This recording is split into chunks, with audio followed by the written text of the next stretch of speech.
ብዙ ጊዜ ጽንፈኝነት ሲባል የምናውቀው ሃይማኖትና ብሔር ላይ ምናምን በተለይ በእኛ ሀገር ኮንቴክስት በጣም የተለመደ ነገር ነው አይደል? የሆነ በጣም ማክረር የሆነ ነገር ላይ። አሁን ግን ሶሻል ሚዲያ ላይ በጣም እየበዛ ያለው ደግሞ የጾታ ጽንፈኝነት ነው እያልኩ ነው። ወይም ደግሞ ወንዶችና ሴቶች ላይክ ቢፍ ላይ ያሉ እስኪመስል ወይም ጦርነት ላይ ያሉ እስኪመስል ምናልባት አንድ ሴት ጥሩ ሴት ተነስታ ባሌን አከብረዋለሁ ለባሌ እንዲያረጋለሁ የሚል ቪዲዮ ብትሰራ ኮሜንቷ ውስጥ ብትገባ ፒክሚሻ አንቺ መሄጃ አይል ስለሌለሽ ነው ነገ ቺት ሲያረግብሽ ታየዋለሽ የሚል ማሸማቀቅ በዛው ልጅ ወንድ ልጅም ለሚስቱ ኬር ማረጉን ማሳየት የሚያሳፍርበት ኦር ደግሞ ልክ ጠላት ይሆንን ምናስመስልበት ጊዜ ላይ ደርሰናል። ሶ ዴፊኒትሊ በርግጥም በጣም ብዙ ሴቶች ትክክለኛ ስለ ወንድ የሚሰማቸውን ነገር መግለጽ የሚያፍሩበት ጊዜ ሆኗል። ወይም ደግሞ አንድ ወንድ ትክክለኛ ስለ ሴት የሚያስበውን በሁለቱም ሳይድ እንደማትረባ ነው የምትቆጠረው። ይሄ በርግጥ ሶሻል ሚዲያ ላይ ያለ ነገር ነው። ሪያሊቲ ላይ ያለ ወይ እኔ ብዙ አላምነውም። ለምን ሪያሊቲ ላይ ምድር ላይ ስንወርድ ችግሮች ቢኖሩም በዛው ልክ ደግሞ ሰው አብዛኛው ሰው ደግሞ የሚኖረው እንደሚፈላለግ ሰው ነው። እኔ እስከማውቀው ድረስ ወንድም ለሴት ሴትም ለወንድ አስፈላጊ ነች ብሎ ተከባብሮ ነው የሚኖረው። የሆነ አይነት ግሩፕ ግን ላይክ ወንድ ልጅ በጣም ኢቪል እንደሆነ አይደለም ወይም አብዛኛዋ ሴት ጎልዲገር እንደሆነች ወይም አብዛኛው ወንድ ደግሞ ቺተር እንደሆነ ማኒፕሌተር እንደሆነ ናርሲሲስት እንደሆነ አርጎ ነው ጀነራላይዝ የሚያደርገው። የሆነ አይነት ሴቶች ወንዶች ደግሞ የሆነች ሴት ገንዘብ ብቻ የምትፈልግ ኦር ደግሞ በዛው ስትገለብጠው ሁሉም ወንድ ከሴት የሚፈልገው አካላዊ ፍላጎት ሴክሹዋል ነገር ብቻ እንደሆነ ሁሉም ሴት ደግሞ ብር እንደምትፈልግ በደንብ ነው እንትን የሚለው። እኔ በተለይ በሶሻል ሚዲያው ዓለም ምናምን አለው ወንድም ቅዱስ ሴትም ቅዱስ ነው ብሎ መፈረጅ አንችልም። በሁለቱም ሳይድ በጣም ኤክስትሪም የሆነ ጨካኝ ወንድ አለ፣ ኤክስትሪም የሆነች ጨካኝ ሴት አለች። ሶ የምናወራው ወይም ጎላችን የቱኛው ነው እንጂ ትልቁ ጥያቄ የምር እናስበው ካለን። ምክንያቱም አሁን እኔ ተነስቼ ስለ ጥሩ ሴት ሳወራና ወይም ደግሞ አንድ ሰው ተነስቶ ስለ ጥሩ ወንድ ሲያወራ ከስር ተነስቶ ስለ የትኛው ወንድ ነው የምታወራው? አይደለም ሚስቱን ስለሚደበድበው ወይ ልጅ ወልዶ ጥሎ ስለሚጠፋው ኦር ደግሞ በጣም አግሬሲቭ ስለሆነ ወይም ለራሱ ቁርጥ በልቶ ቤት ሲመጣ ለሽሮ ሼር ማድረግ የማይፈልገውን በፍጹም ቤት ውስጥ ያለችውን ሚስቱን እንደ ሰው ሳይሆን እንደ እንትን የሚቆጥረው ይሉሃል አይደል? ስለ ጥሩ ወንድ ስታወራ አይደል? ስለ የትኛው ወንድ ነው የምታወራው? ስለሚደፍረው፣ ጾታዊ ትንኮሳ ስለሚያደርገው፣ ህፃናት ላይ እንደዚህ ስለሚያደርገው ነው የሚለው። በዛው ልክ ደግሞ አንድ ወንድ ተነስቶ ወይም ደግሞ አንድ ሴት ተነስታ ስለ ጥሩ ሴት ብታወራ ስለ የትኛዋ ሴት ነው የምታወራው? እቺ ካሁን ቀን ሲጥልህ ከምኔው ልትሄድ ስለተዘጋጀችው ኦር ከቤት ውስጥ ካሉት 2-3 ልጆች ውስጥ ሁለቱ ያንተ ስላልሆነው ኦር ደግሞ በሆነ አጋጣሚ ድሉን ካገኘች የሰራህበትን የለፋህበትን ይዛ ልትሄድ ስለምትፈልገው ይሏል። ግን ሪያሊቲ ላይ ስትመጣ ሁሉም ሴቶች እንደዛ ናቸው ወይም ሁሉም ጀነራላይዝ ማረጉ ምን ድረስ ነው? ወይስ በፉክክር ላይክ ቤትህን መኖር እስኪያቅት ድረስ ሰላም የምትነሳዋን ሴት ነው የምታወራው ነው? እውነት ለመናገር አሁንም ቢሆን አንዱ የተሻለ አስመስሎ የሚወራው ነገር እኔም ሰብስክራይብ ማድረገው አይዲያ አይደለም። ወንዶች የተሻለን እንደሆንን ወይም ደግሞ ሴቶች የተሻሉ እንደሆኑ የሚለው አይደለም። አዘይንዶፍ ዘዴ በጋራ ተስማምተን መኖር እንዳለብን ማመን ሰው ነኝ። አዘይንዶፍ ዘዴ ጥሩዎቹን እያሞገስን አይደል የሚሻሉትን እያሞገስን ተስፋ የሚባል ነገር ሰዎች አይምሮ ውስጥ እንዲኖር። ምክንያቱም አሁን አብዛኛው ወንድ በቃ ሴት ልጅ ገንዘብ ነው የምትፈልገውና the only care የሚያደርገው ፍቅር ራሱ የሚይዘው ጀነሬሽን እየጠፋ ነው። ምክንያቱም ተዘጋጅቶ ነው የሚጠብቀው ወንዱ። በቃ ከኔ ገንዘብ ነው የምፈልገው ገንዘቤን ላዘጋጅ ጋር ከሌለኝም ዋሽቼ ምትትብዬ በሰውም ነገር አታልያ አብሬ ልተኛ ነው ተረተኛል። ከወንድ የሚጠበቀው ነገር ገንዘብ ብቻ እንዲመስል ስለሆነ በዛው ልክ ደግሞ በሴቷም ሳይድ ስታይ ከሴት የሚጠበቀው ሴክሹዋል ነገር ብቻ ነው ብላ ስለምታስብ እሱ ላይ ብቻ ነው የምትተጋው ወይም እሱን ነው በደንብ ሞኔታይዝ ለማድረግ እየሞከሩ ያሉት። ይሄ ደግሞ እንደ ሶሳይቲ በጣም አደገኛ ነው። ምክንያቱም በዚህ በሁለቱ መሀል በጣም ጄኑን የሆኑ ሰዎችን ሉዝ ያስደርገናል። በጣም እስኪ ላይክ አንዳንድ አባቶችን እስኪ ላይክ ለልጆቹ በጣም የሚፈጋ አለ፣ ቤቱን ለመጠበቅ በጣም ብዙ መከራ የተሸከመ አለ፣ እየራበው ቤተሰቡ የሚያስተዳድር አለ። አረ እንደው ቢኖረው እንኳን ለልጆቹ ተስፋ ሲል ቀን ከሌሊት የሚለፋ አይደለም ለቤተሰቡ ለትዳሩ የታመነ በብዙ ፈተና ውስጥ መሻገር የሚችል ጠንካራ ወንድ እሱን ከጨዋታ ውጭ እያደረገ ነው። በዛው ልክ ደግሞ በችግር አብራ ተቆራምዳ ጊዜ ያሳለፈችውን አይደል ሳይኖር ሼር እያደረገች ያላትን አብራ የቆየችውን አይደል ተስፋ የሆነችን እያቆሽን እርስ በርስ እንድንፈራራ እያደረግን ይመስለኛል። በዛው ደግሞ ጥሩ ወንዶች ጥሩ ሴቶች ከምንም ጊዜ በላይ እየተጎዱ ነው። እስኪ ይኸው አሁን ላይ አንድ ወንድ ለማግባት ቢያስብ ተረተኛል ያለው ዘመን ምን ያህል ከባድ እንደሆነ። በነገራችን ላይ ሱሳይድ ሬት ወይም ራስ የማጥፋት ሬት በጣም ነው እየጨመረ ያለው ኢትዮጵያ ውስጥ በጣም በተለይ በወጣት ወንዶች ከዛ ደግሞ ቀጥሎ በወጣት ሴቶች። ለምን ይመስላችኋል? በጣም ኤክስፔክቴሽኑ እኮ ከአቅም በላይ ስለሆነ ነው። ወንድ ልጅ ኤክስፔክት የሚደረግበት እንደ ድሮ ጤናማ ስራ ተመርቀህ ጤናማ ስራ ይዘህ መኖር እንደ ስኬት እንደወደክ ነው የሚታየው። አሁን አንድ ሰው ተመርቆ ጤናማ ስራ ይዞ በዛ ስራ መስራት ማለት እንደ ዜሮ ነው የሚቆጠረው። ድሮ ቢሆን በቃ ፕሮግረስ ነው፣ እዛ ጋር ደርሰሃል፣ በዛ ገንዘብ ህይወትን ማስተዳደር ትችላለህ። አሁን እኮ ለሽማግሌ ለመላክ የሚያስፈልገው ብር 10 ዓመት ሰርተህ የምታጠራቅመው ገንዘብ ነው።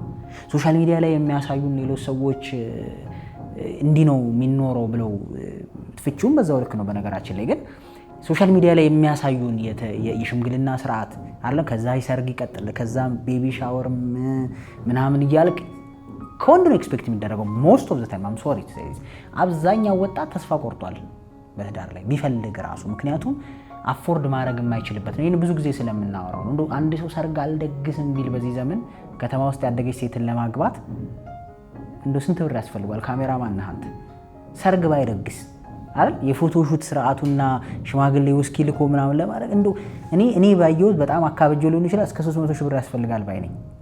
ምክንያቱም መስክ ፎቶ ውድ ነው፣ የእንትን ፎቶ ውድ ነው። እሺ እሱን ለመነሳት ልብስ ያስፈልጋል፣ ጫማ ያስፈልጋል። ሴም ታይም የቤት ዕቃ ማሟላት አለብህ። ተረተኛል ቲክቶክ ላይ ፖስት ይደረጋል ያ ፎቶ፣ ያንተን ሰዎች ያዩታል። ኢማጂን ሰሞኑ ራሱን ያጠፋ ልጅ አለ። በቃ አንዳንዴ ስትረስ ካቅም በላይ ነው። በዚህ በስራ ምክንያት የሚመጣባለ በገቢዎች ጉዳይ አለ። ወንዶች ከየትኛው በተለይ ወጣቶች ትልልቆቹ ገንዘብ ያገኙትና የሆነ ቦታ የደረሱት በደና ጊዜ በጥሩ ሚስት ታግዘው በጥሩ የሚታገሳቸው የሰብ ታግዘው ስኬታማ የሆኑ ትልልቅ ሰዎች አለም ያልኩት። አሁን ወንዱ ከምንም አሉ ነው ወይ ሰፖርቲቭ ሪሌሽንሺፕ የለውም ወይ ከገንዘቡ የለበትም። ውዝግብ ያለ ሶሳይቲ እየተፈጠረው። ሴቶችንም ያቸው ኤክስፔክቴሽኑ በዛ። ከእህቷ ጋር ፍክክር አለ። እሷ ያስላከችው ሽማግሌ አለ። ቤተሰብ ኤክስፔክት ያንቺንማ ይላል ገና ምንም ሳትጀምር ገና ያላደገች 15 እና 14 ዓመት ልጅ ቂጧ እዚህ እንዲደርስ ኤክስፔክት ይደረጋል በሶሳይቲ በወጣቱ። ምክንያቱም የሴት ልጅ ውበት ቂጥ ከንፈር ማበጥ ምናምን ነው ተብሎ ነው በደንብ እየተሸጠልን ያለው። ከዛስ ያንን ለመሆን በጣም ባይዘዊ ከምታስቡት በላይ ነው ቲኔጀር ሴቶች ስትረስ ውስጥ ያሉት። ቆዳ ያልቀላም፣ እግሬ አያምርም፣ ፀጉር ያልተሰራም፣ ጥፍር ያልተሰራም በጣም ኤክስትሪም ዲፕሬሽን ውስጥ ነው የሚገቡት። ይሄም አሁን ምንድነው በቃ ይሄ ለመፈለግ እኮ ነው። እንደድሮ ራስን ጠብቀ ቤተክርስቲያን የምትሄድ ሆነ ምናምን የሚለው ማንም አይፈልገውም። አሁን አንድ ሴት ለመፈለግና ጥሩ ህይወት ለመኖር የሚያስፈልጋት መኳኳል፣ አጫጭር ቀሚስ መልበስ፣ ቆንጆ ሂል ማድረግ፣ ሂውማን ሄር ማድረግ ምናምን ነው። እሱን ደግሞ ለማድረግ ገንዘብ ያስፈልጋል። ወታ ፊት ለማድረግ ስትረስ ባይዘው ያለ በሴቶችም አሁን ወንድ ብቻ ነው የሚባለው፣ ግን የሴቶቹ ማርኬቱ ላይ ለመውጣት በጣም ነው የሚጨነቁት። የምሬ ነው በጣም እንዴ። አብዛኞቹ ሴቶች እኮ ዴት እኮ ተቀጥሮ አይወጡም መውጣት እየፈለጉ። ለምን? የሆነ ነገር ለብሳ መምጣት አለባት። እሷም ጥሩ መሽተት አለባት። ሽቶ ያስፈልጋል። ወንዱም እንደው መጋብዘው ጭንቀት ነው በዚህ ጋር። ሴቷም በቃ የማንኖረውን ከኛ አቅም በላይ የሆነ ነገር ተለጥጦ በጣም በቃ እንጃ ማንወጣው ሰርክል ውስጥ እየገባን ነው። በዛው ልክ ደግሞ በከባድ ሰርግ በሰባድ ሽምግልና ምናምን ትጋባለህ፣ 6 ወር አትቆይም።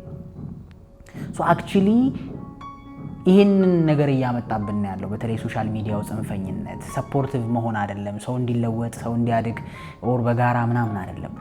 ለዚህ የሚሆን ሶሉሽን ነው እንድናወራ የፈለኩት። 3 ነገሮች ልንገራችሁ። ምክንያቱም 5 ዓመት ዴት አድርገው መጋባት ባለመቻላቸው የሚለያዩ ሰዎች እያጋጠመኝ ስለሆነ፣ ምክንያቱም ያን ነገር ኦፈር ማቅረብ ስለማይችል ያውን ተሸማቆ ይጠፋል የሆነ ሰዓት። ጤነኛውን ነው የምላችሁ። አሁን ስለ ወመኔዎቹ ወንዶችና ወመኔዎቹ ሴቶች የምናወራ ከሆነ እኔ ይጠቅመናል ብዬ ስለማላስብ ነው ምዘለው። ምክንያቱም በቃ አሉ እነሱ ሰዎች አሉ፣ ግን ጥሩዎቹ በመሃል ቤት በማያገባቸው ሰፈር እያረጉ ነው። ረተኛ በማያገባቸው ለምን ስታንዳርዱ ያኛው ሆነ። በወንድም ሀብታም ሆነ አለብህ፣ ቆንጆ መኪና መንዳት አለብህ፣ ወይም ደግሞ እሱ እንኳን ባይኖር ተፍጨርጭረ ለሴቷ ደስታ ህይወትን መስዋዕት ማድረግ አለብህ የሚል መጥቷል። በቃ የሷን የሆነ ሻወር፣ የሷን ሰርግ፣ የሷን ህይወት ጎል፣ የወንድ ልጅ ጎል ገንዘብ አጠራቅሞ ሴት የምትፈልገው ማድረግ እንደሆነ ይሄ ማስክሊን ይሄ ራስ ጎል አላማ የሆነ ቦታ መድረስ የሚለው ቀርቷል። የድሮ ወንድን ስታይ he follows his dream አይደል? የሆነ ጎል አለው በድህነት በምን ውስጥም የሆነች ደግሞ አምናው የምትከተለው ሴት አለች። በዛው ልክ ስገለብጥ ግን እንደዛ እንዳትከተልህ ደግሞ ያሁን ወንድም ደግሞ ችግር ያለበት ወንድ አለ። እንደዛ የምትከተለው ላይ ቺታ ያደርጋል። አሁን ገባህ? እኔ ነኝ የተሻለ አለ። አሁን ወንዶችን ስትጠይቃቸው ምን ይለዋል? እንዲህ የምትከተል ሴት በችግር ሰዓት አብራኝ የምትሆን አንተ ችግሩን ስታልፍ አብረህ ትቆያለህ ወይ? አይደል? ችግሩን ስታልፍ ቲክቶክ ላይ ያሉ ሴቶች አያምሩህም ወይ? የተሻለ ቦታ ስትሆን ገባ? ሴቶቹም ላይ ለመፍረድ አይመችም፣ ወንዱም ላይ ለመፍረድ አይመችም። በጣም እርስ በርስ ነው እንደዚህ የተያያዝ ነው። ስለዚህ ይሄ ፖዚቲቭን ነገር በፖዚቲቭ መንገድ አልፈው ውጤታማ የሆኑ ሰዎች ሀሳብ ሲሰጡበት ተረተኛል። ተስፋ ሲሆን ግን ሰዎች አክቹሊ ወርዝፉል ለሆነ ነገር የሆነ ቦታ ሊደርስ ስለሚችል ነገር ዋጋ ምን ከፍለው ብሎ ስለሚያስቡ ተስፋ ይሆናል የሚል እምነት አለኝ። በእኔ አረዳድ ሶሉሽን ይሆናል ብዬ የማስባቸው 3 ነገሮች ምን መሰላችሁ? የመጀመሪያው ሶሉሽን ሊሆናቸው የሚችል ነገር ላይ ፎከስ አድርጉ። በተለይ በዚህ ዘመን ያለ ወንድ እና ሴት በጣም ነው የሚያስቀኝ። ማለት ሴት ምን ታደርጋለች ደግሞ ለሴት ባልነው ወጥረ ስራ ይላል፣ ግን ኢንስታግራሙ ላይ ብትገባ ለ40 ሴት ሃይ ብሏል። የምትኖረው ኑሮና አክት የምታደርገው አይመሳሰልም። የምሬን ነው የምላችሁ። ይህን የሚያደርግ ሰው ሊናው ያውቀዋል። ተረተኛል። ወንድ ምን ያደርጋል ምናምን የምትል ሴት ገና ሃይ ከተባለች እኮ ባንዴ ነው ፍቅር የሚይዛት። ብዙ ጊዜ የሚያጋጥመኝ እንደዛ ነው። ግን ሶሻል ሚዲያ ላይ የሚያሳዩ ፐርሶና ልክ አይደለም። ለአንተ ልክ ምን ያደርጋል ምን ደሞ ለወንድ ደሞ ምናምን አይኖ ይሄ ፕሮቴክቲቭ ሜካኒዝም ነው። ሳይኮሎጂን ፕሮቴክት ማድረጊያ ነው። እንዳይደብርህ እንዳይከብድህ። ተረተኛል። ልክ እንዴት ነው ደሃ በጣም ይዘንጣል ይባል የለ ውስጡ ያለው ነገር እንዳይደብረው በቃ በደንብ አሪፍ መምሰል ያለበት ይመስለዋል እንደሚባለው። አንዳንዴ ሶሻል ሚዲያ ላይ የሚሆን ኢንፐርሰን በጓደኞች የምታገኟቸው ሰዎች የመጀመሪያው የነዛን ሰዎች ህይወት መኖር የምትፈልጉት ነው ወይ? ላይክ ለመስማት ያንን ሰው ለመከተል ያንን ሰው ወይም ምክሩንም ሐሳቡንም ለመከተል ዱ አይ ዋንት ዳት። ካልፈለጋችሁት አትልፉ፣ አይሆንም።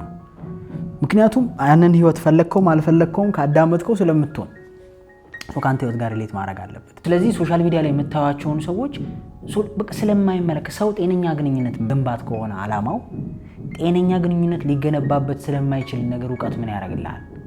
አባባሌ ገብቷል? ወንዶች እኮ እንደዚህ ናቸው ወይም ሴቶች እኮ እንዲህ ናቸው የሚል ሀሳብ ምን ያደርግልሃል? አይምሮህን ይበርዘዋል እንጂ። እኔ አሁን ሰሞኑን ከዲኤንኤ ጋር የተያዙ ቪዲዮዎች በጣም ቲክቶክ ላይ እየመጡ ነው አይደል? ብሊቭ ሚ በዚህ ቪዲዮ ምክንያት በጣም ብዙ አባት ልጆቹ መጠራጠር ይጀምራል። በጣም ብዙ አባት። ምክንያቱም ይዘራባላ ጭንቅላት ውስጥ እንዴ ቢሆንስ ትላለህ። ጠየም ካለ እኔ ልጅ አይደለም እንዴት ትላለህ። በተለይ ወደ ኋላ ስንመለስ ይሄ ፊልም የሚሰሩ ሰዎች ብዙ ክፍተት ያለበት ይሄ ለቺቲንግ የሚመች ስፔስ ላይ የኖሩ ሰዎች ስለ አንዳንዴ የሚዘሩትን በዛ ላይ መሸወድ የሌለባችሁ ሁላችሁ። በተለይ ሶሻል ሚዲያ ላይ ያለ ሰው አንድ ጥግ ይዞ ጽንፍ ይዞ ሲያወራ ከሰማችሁ ፐርሰናል ኤክስፒሪየንሱ ነው። ስንት ወንድ ያውቃል ወይም ስንት ሴት ታውቃለች ያቺ ሴት ነው። የሆነ ሰው እንዲህ ነው እንዲያ ነው ሲላችሁ እስኪ ወንድማችሁን ለማየት ሞክሩ፣ እህቶቻችሁን ለማየት ሞክሩ። ሁሉም ናቸው እንደዛ? ምክንያቱም እኔ አንዳንዴ ስለ ሴቶች ይህን ነገር ሰማለሁ። ይህን አንዳንዴ በጣም ለእኔ እንደ ወንድ የሚከብደኝ ብዬ ማስበው ቤት ውስጥ 2-3 ልጅ ያንተ አለመሆን ማየት ይከብዳል። ተሸውደ ምናምን እና አየው ሶሻል ሚዲያ ላይ እና እንደዛ አሰብኩና ሴት ግን በቃ ትላለ ጭንቅላት። ከዛስ ወዲያው ደግሞ እህትህን አይደል ያደክባቸውን እናትህን ምናምን ለማየት ደግሞ ስትሞክር ሁሉም ሰው እንደዛ አይደለም። ለባሎቻቸው ያላቸው ቫልዩ ለትዳራቸው ያላቸው ቫልዩ እንደዛ አይደለም።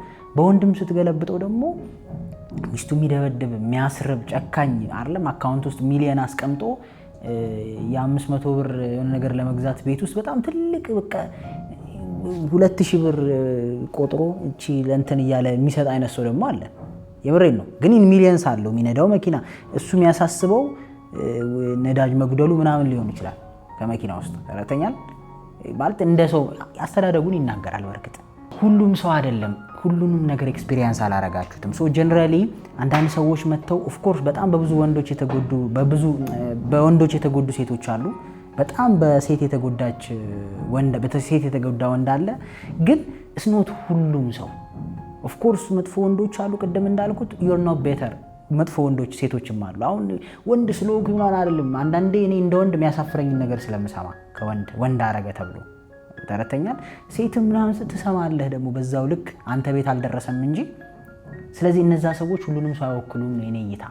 ስለዚህ ሶሻል ሚዲያ ላይም የሆነ ሰው መጥቶ ስቶሪ ታይም እንደዚህ አድርጎኝ እንደዛ አድርጋኝ ሲል የነሱ ኤክስፒሪየንስ ነው ያ እንደ ሰው እኮ ማወቁ ላይ ከፋ ይችላል፣ ግን አንደኛ ጭንቅላታችሁ ይበረዝባችኋል፣ ጥርጣሬ ይመጣል ከዛ በኋላ። ስለዚህ አታዳምጡ። የግል ኤክስፒሪየንስ ብቻ የሚያወራ ሰው ወይም ደግሞ እንደ መጽሐፍ ቅዱስ እንደሚለው በፍሬዎቻቸው ታውቋቸዋላችሁ እንደሚለው መጨረሻ ይሄ ሰውዬ ምንድነው ሊያስተምረኝ የፈለገው የሚለውን ማየት ያስፈልጋል። የምሬን ነው የምላችሁ። ሄደ ምንድነው ጎልህ?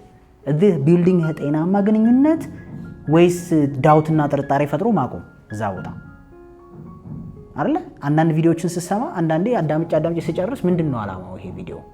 ስለ ያን ነገር ዕውቀት አውቀህ እንድትጠነቀቅ ነው ወይስ ደግሞ በቃ ወንዶች እንዲህ ናቸው የሚል አይዲያ ይዘህ ጭንቅላት እንዲጠራጠር ነው? ወይም ሴቶች እኮ የተረገሙ ናቸው የሆነ ሰዓት ብርን ይዘው ይጠፋሉ የሚል አይዲያ ይዘህ እንድትቀመጥ ነው? ይሄ መታወቅ አለበት። ሁለተኛው ብዬ የማስበው ለዚህ ዘመን ሶሉሽን ብዬ የማስበው በተለይ ለወንዶችም ለሴቶችም ከስልጣን በፊት ኃላፊነትን ማወቅ ጥሩ ነው ባይ ነኝ። ብዙ ዋጋ እያስከፈላችሁ ያለው ከኃላፊነቱ በፊት ስልጣኑን በጣም ስለምትፈልጉት ነው፣ ሴቶችም ወንዶችም። ወንድም ልጅ ህይወቱ ላይ የራሱ ነገር ላይ ለመስራት ከመሞከር በላይ ሴት ልጅ ላይ ያለው ስልጣን ነው ያሳስበው። ተረተኛል ገና በልጅነት ሁለት እግር እንኳን ሳይጠነክር ፍቅረኛ ባለመሆን ነው ጥረታችን። አይ ዶንት ቲንክ እሱ ይሰራል ብያለሁ። ምክንያቱም መጀመሪያ ሪስፖንሲብል መሆን አለብህ ለራስህ አይደለም። የራስን ህይወት መስመር ማስያዝ አለብህ። የምታረገው ነገር ላይ እርግጠኛ ሆነ። ከዛ ገርልፍሬንድ ብትይዝም እሷን ፓወር ብትሰጥም አትሊስት ኃላፊነቱ የሚወጣ ሰው ነው። ሴትም ልጅ በጣም ብዙ እንደ እህትነት፣ እንደ ፍቅረኝነት፣ እንደ ባልነት፣ እንደ ሚስትነት ከመታሰብሽ በፊት በጣም ብዙ ሪስፖንሲቢሊቲ ገብቶሻል። ከወንድ የሚባለውን ፍቅረኛ ከማድረግ በፊት ወይም የግል ፍላጎቶችሽን ብቻ ከማሰብ በፊት ሪስፖንሲቢሊቲውን ማወቅ ያስፈልጋል። በተወሰነ መልኩ የአንድ ሰው ፍቅረኛ መሆንና የአንድ ሰው የትዳር አጋር መሆን በችግር በሐዘን አይደል በድካም ውስጥ ነው። እንግዲህ ሰው ሲያገባ እኮ በዓለማዊም ህይወት ቢያገባ መቼም ቄስ ይጠራል አይደል የሚባል ነገር እኮ አለ። እኔ እስከማውቀው ድረስ ቀለበት ሲደረግ እንደው ቤተክርስቲያንን ባታገባ ቃል ትገባለህ። ዞሮ ኦርቶዶክስ ከሆነ ኦርቶዶክስ ምናምን ያለ እንደዛው። ስለዚህ ዛሬ የምትገባው ቃል አለ። ያ ኃላፊነት ነው። በነገራችን ላይ ስልጣኑ ከመሰጠቱ በፊት የሚቀርብ ኃላፊነት ነው የሚጠበቅብህ ካንተ የሚመጣብህ። ስለዚህ ያንን ማታክ ከሆነ ኦፍ ኮርስ ደጋግመህ ትጎዳለህ። ምክንያቱም ሰው የራሱን ህይወት በትክክል መስመር ማስያዝ ካልቻለ እንዴት የሰው ህይወት ይዞ መሄድ ይችላል? በተለይ ለወንዶች አይ ቲንክ ህይወታችሁን ወደ ኋላ ሪቫይዝ ለማድረግ ከሞከራችሁ ትልቁ ችግር ብዬ ማስበው ፓወር ይመቸናል ከኃላፊነት በፊት።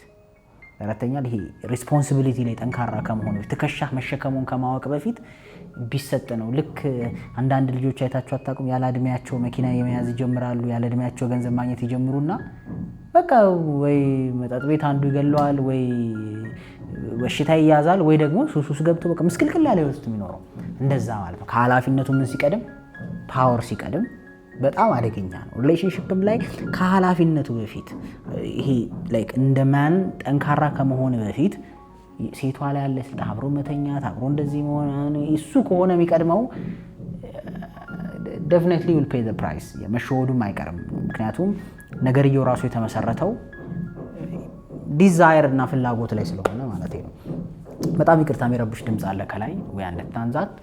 ትልቁ ሌላው ደግሞ ሶስተኛው ነው ፓወርፉል ብዬ ማስበው በተለይ በአሁኑ ሰዓት በሶሳይታችን ውስጥ ያለ በወንድና በሴት መሃል በጣም ቢፍን እየጨመረ ያለ ብዬ ማስበው የወንድ ልጅ በቃ ዋን ኦንሊ ሪስፖንሲቢሊቲው ፕሮቫይድ ማድረግ ብቻ ተደርጎ መታሰቡና ሴትም ልጅ መመዘኛዋና ህይወቷ ሴክሹዋል ነገር ብቻ ማቅረብ ወይም ሰውነቷ ማማር ብቻ ነው የሚለው አሰምሽን በጣም ችግር እያመጣ ያ ቢሆንማ እመኑኝ ያ ቢሆንማ እዚህ ምድር ላይ በጣም ቆንጆ ሴትና በጣም ሀብታም ወንድ አልተጋቡ ለምን አይቆዩም ነበር? ምክንያቱም ቆንጆ ሰውነት አላት፣ ቆንጆ መልክ አላት፣ ቆንጆ በቃ ፌመስ ነች ምናምን። እሱ ደግሞ የገንዘብ ችግር የለበትም አይደል? መንገድ ያዛጋል ከፈለገ። ግን አልቆዩም። ሶስት ኖረባውት ከሴት ልጅ የሚጠበቀው ቆንጆ መሆንና ቂጥ ማውጣት ምናምን ብቻ አይደለም። ኤክስተርናል በጣም ብዙ የሚያስፈልግ ነገር አለ። ከወንድም ገንዘብ ብቻ ፕሮቫይድ አድርጎ ህይወትሽን ማስተካከል ይመስለናል። አሁን ኦፍ ኮርስ ለዚህ ሶሳይቲም ተጠያቂ ያለበት አዎ። ምክንያቱም ሴት ልጅ ገና ከምድር ሳትበቅል ብረት መዝጊያ ነው የምታመጪው ትባላለች። ወንድም ደግሞ ምን የመሰለች ሸበላ ነው ያመጣው ነው የምትባለው ገና ብቅ ሳትል። ስለዚህ ጭንቅላቱ ውስጥ እንደ ፕራዮሪቲ ጎል ተደርጎ የተሰጠህ ነገር ቆንጆ ሴት ማምጣት ነው። ስኖት አባውት ባህሪ ስኖት አባውት ካራክተር አላት ወይ፣ ነገ ቢቸግረኝ አብራኝ ትቆያለች ወይ፣ ቤተሰቦቿን ትወዳለች ወይ፣ ሪስፔክትፉል ነች ወይ፣ ራሷን በክብር የምትጠብቅ ሰው ነች ወይ፣ ገባ ቆራጥ ነች ወይ ምናምን የሚለውን ጭራሽ ከነመፈጠሩ ረስተ ነው በቃ ማተር የሚያደርገው ኢንስታግራም ላይ ብዙ ፎሎወር መኖሯ ወይም ቲክቶክ ላይ ብዙ ሰው የሚቋምጥበት መሆኗ ነው። በቃ የሴት ልጅ ሪኳየርመንት እየሆነ ያለው ዚስ ዴይስ። የወንድ ልጅ ሪኳየርመንት ደግሞ ሰው ገሎ የሚያምጣው አይደለም፣ ደም አፍስሶ የሚያምጣው፣ ዘርፎ የሚያምጣው፣ ጠንቁሎ የሚያምጣው ሀብታም ብቻ ይሁን፣ ቆንጆ መኪና ይንዳ አይደል፣ ከዛ ወይ ቲክቶክ ላይ የሚሰጥ ጊፍት ይኑረው። በቃ ዛስ ኦንሊ ሪኳየርመንት። እንዴት አባ አስበህ ነው ሊቆይ? ስለዚህ ነገ እኮ በቃ የሆነ ነገር አረጋ ተብሎ ወንድ ጥላቻ፣ ከዛ የሆነች ነገር አረገችው በላችሁ ብሩ ተብሎ የሴት ጥላቻ፣ ሰው እየቀጠለ ይሄዳል። በዚህ መሀል ቅድም እንዳልኩት ምን አይነት ሰዎች የተጎዱ መጡ? ጥሩ ወንድና ጥሩ ሴት። ምክንያቱም ጥሩ ወንድ ጥሩ ሴት አለች ብሎ ማመን እስኪያቆም ድረስ እየሆነ ነው ቢኮዝ ኦፍ ዚስ ሶሻል ሚዲያ። አሁን አብዛኛው ወንድ ሽምቅቅ ብሎ ነው ያለው። ምክንያቱም እሱ ባለው ኑሮና ስታተስ ሴትም አለች ብሎ አያስብም። ሁሉም ሴት ልክ አእምሯችሁ ነዛ አሁን እየተፈጠረ አይደል? ሁሉም ሴት በቃ ገንዘብ ከሌለ ውሻ የምታረግ አይደለም። ሪያሊቲ ላይ ስትመጣ አብራህ ያበረታችን ልትሰራ የምትችል ሴት ሞልቷል በጣም። በዛው ልክ ነው ሁሉም ወንድ በቃ ጨካኝ፣ ብር ሲያገኝ የሚጠፋ ሆነ አረመኔ ምናምን አድርገው ነው ሴቶች እየሳሉ ያሉት። ግን የምር የሉም፣ አብረው የቆዩ ለሚስቶቻቸው ከምንም በላይ የሚሆኑ የሉም፣ ከፊት የሚቀድሙ የሉም። ልጆች ለማሳደግ እንደ ሴት የሴቱንም ስራ ስለ ይሄ ስራ መከፋፈል ሳይሆን ብዙ ያልተለመዱትንም ነገር አላለም ከልጅ ከማሳደግ ጀምሮ ዋጋ የሚከፍሉ የሉም አሉ።